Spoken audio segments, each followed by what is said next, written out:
Welcome to LogisticsBoost channel. This video is part of the Global Logistics full course. As mentioned in the previous videos, this full course will provide you with the fundamentals you need to improve your logistics knowledge.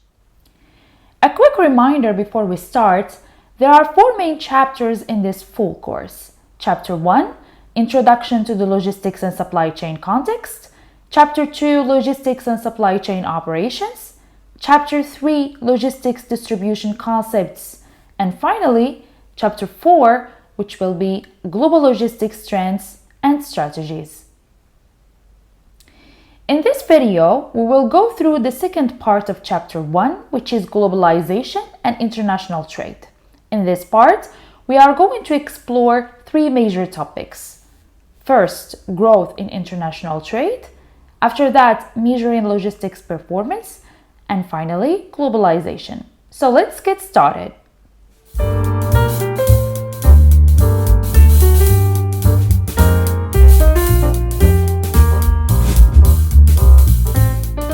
Global trade has grown considerably in recent decades and has fueled the evolution of logistics and supply chain management, which was outlined in the previous section.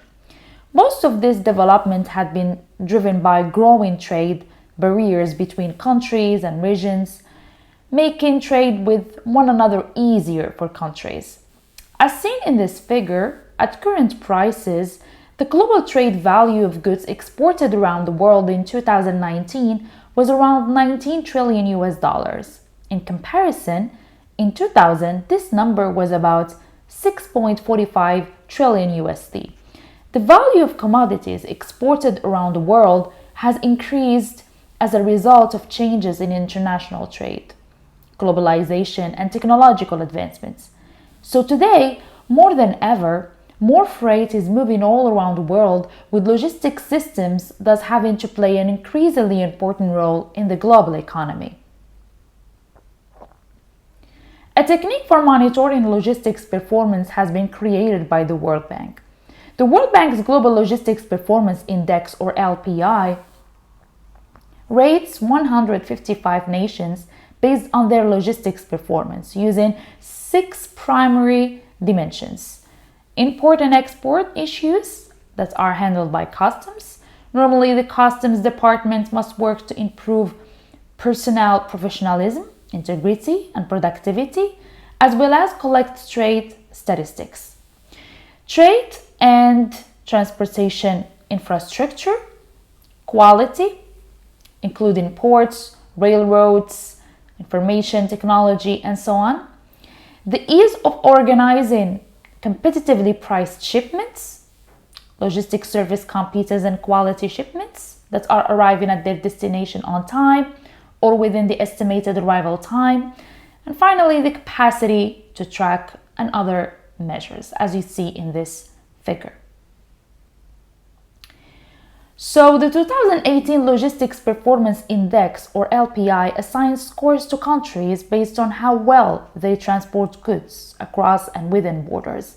The top countries in the index as reported in 2018 are shown here in this slide.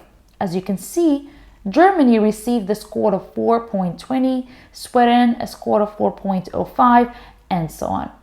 On average, high-income countries' LPI scores are almost 48% higher than low-income countries, according to the World Bank.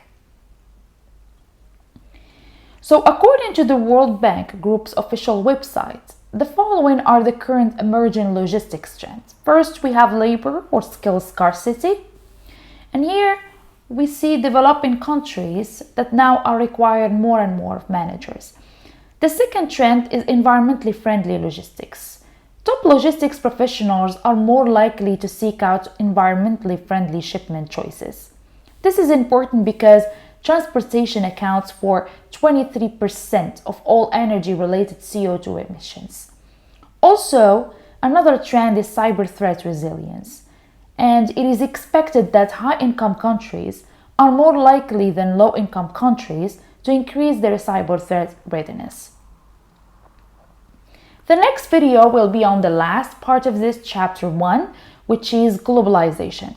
So make sure to hit the subscribe button to get notified when the video is released.